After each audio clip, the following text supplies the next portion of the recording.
नमस्कार।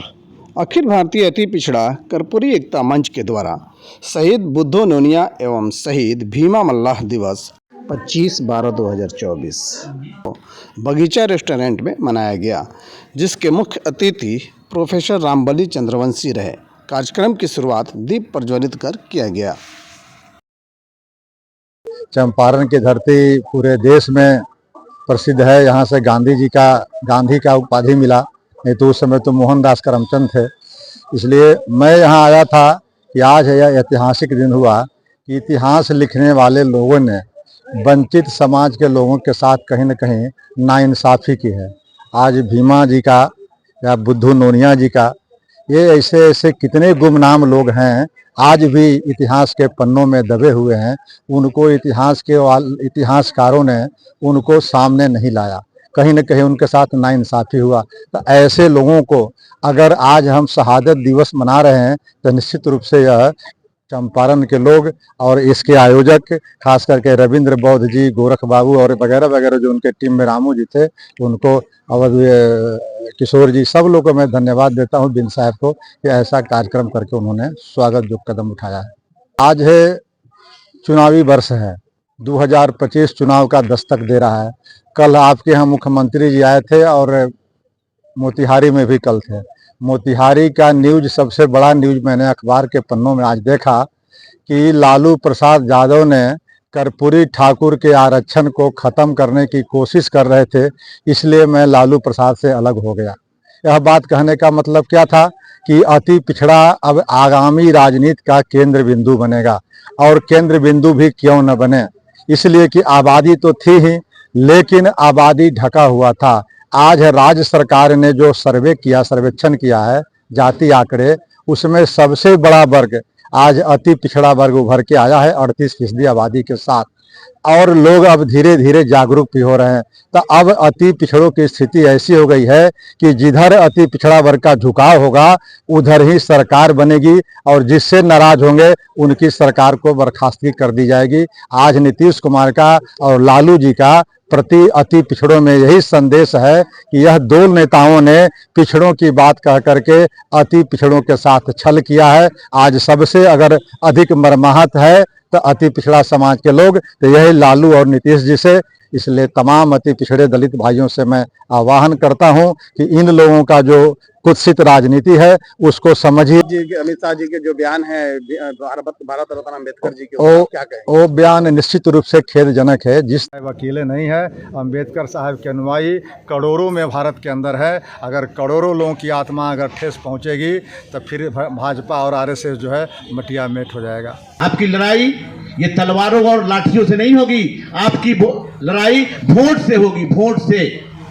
तो अभी तक आजादी के बाद इतने सालों तक आपके अधिकार को नहीं दिया गया क्योंकि आपने ढंग से मांगा नहीं।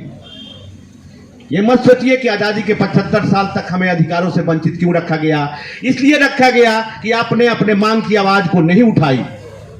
आज से बगीचा रेस्टोरेंट से ये आवाज उठनी शुरू होगी और ये पूरे बिहार में फैलना तय है अपने अधिकारों की मांग को लेकर के। और जब ये पूरे बिहार में ये आवाज फैलेगी कि अति पिछड़ा को भी अधिकार चाहिए, जो अधिकार मांगते हैं, तो निश्चित है वर्तमान सरकार झुकेगी और आपको अधिकार देने का काम करेगी। कब? जब आप लड़ने के लिए तैयार होंगे। बाबा साहब को सलूट करते हुए, बाबा साहब ने अपने खानदान के लिए, अपने वंशजों के लिए, अपने परिवार के लिए अधिकार पहले नहीं मांगे। आपके घर में बाबा साहब का चित्र नहीं होगा, आप नहीं जानते।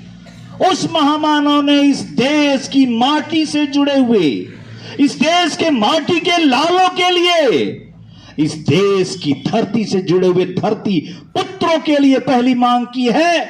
बाबा साहब ने अनुच्छेद 340 में सबसे पहले आप यानी 6743 जातियों, आप अकेले दुनिया बिंद मला नहीं है। 6743 जातियां बैकवर्ड नाम से बाबा साहब ने उनको सम्मान दिया और संविधान में पहला हक अधिकार देने की घोषणा की अनुच्छेद 340 लिखकर। बाबा साहब आपके लिए इस धरती पर अवतरित हुए, बाबा साहब ने अपने समाज, जिसको हम लोग चमार महार कहते हैं, जिनको अनुसूचित जाति कहते हैं, उनके लिए बाबा साहब ने तो चुटकी बजाकर 1930, 31, 32 में गोलमेज कॉन्फ्रेंस में अंग्रेजों से अधिकार ले लिए थे। भारत से अधिकार लेने की जरूरत नहीं थी। गोलमेज कॉन्फ्रेंस ने उनको अधिकार दे दिए और 24 सितंबर 1932 को जो पूना पैक्ट होता है, यरवदा जेल में जो गांधी जी के साथ पैक्ट होता है, उसी दिन देश की लोकसभा की 131 लोकसभा की सीटें और इसी अनुपात में पूरे देश की राज्यसभा की सीटों में बाबा साहब ने अपने वंशजों के लिए एक झटके में ही काम कर दिया, आजादी से पूर्व। लेकिन संविधान जो लिखा गया, वो संविधान लिखा गया, उसमें पहला अधिकार और पहली जरूरत इस देश की 6743 जातियों, जिनका कोई नामो निशान नहीं था। हम हिंदू होंगे, ईसाई होंगे, मुसलमान होंगे, इनके नामों से आपको कोई विशेष सुरक्षा और संरक्षण नहीं प्राप्त होता है। अगर आपको कानूनी प्रशासन, संरक्षण और अधिकार प्राप्त होता है तो वो आपकी जाति से होता है और वो आपके ओबीसी होने से होता है। इसलिए आर्टिकल 340 को याद रखिए और उसको पढ़ लीजिए। आज शहादत दिवस है, राजनीतिक विषय नहीं है, लेकिन इन शहीदों को वो दर्जा नहीं मिला जो मिलना चाहिए था। ये हमारे गुमनाम शहीद, ये गुमनाम शहीद देश में ऐसे हजारों हमारे मूल निवासी समाज के, हमारे परिवार के वंशजों का गृह, जिसमें शहीद बुद्ध उनुनिया और शहीद भीमा मल्लाह की आज शहादत दिवस है। एक बार जोरदार जय घोष से इनका हम स्वागत करें।